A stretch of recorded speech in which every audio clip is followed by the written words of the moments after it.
बेवफा अब तेरे बिन जी के दिखाना है।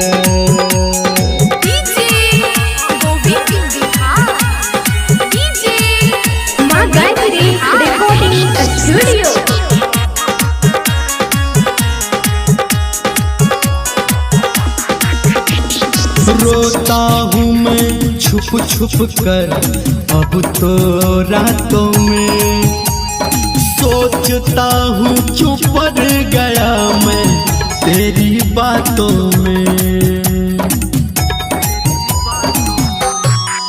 हाँ रोता हूँ मैं छुप छुप कर अब तो रातों में, सोचता हूँ क्यों पड़ गया मैं तेरी बातों में।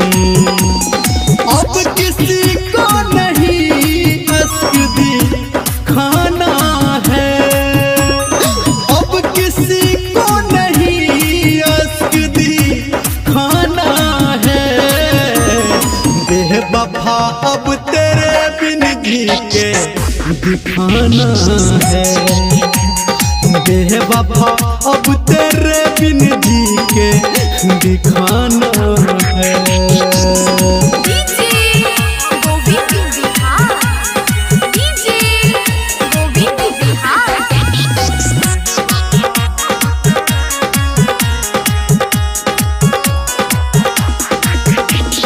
बस जाम का ही जिंदगी में अब एक सहारा है, उस बेवफा से मुझको अब लगना किनारा है।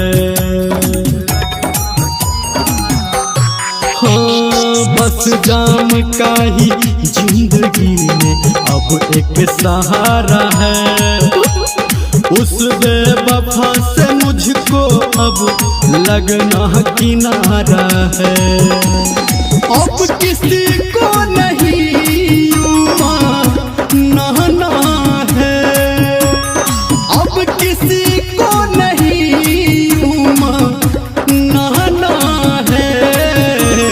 बेवफा अब तेरे बिन जी के दिखाना है। बेवफा अब तेरे बिन जी के दिखाना है।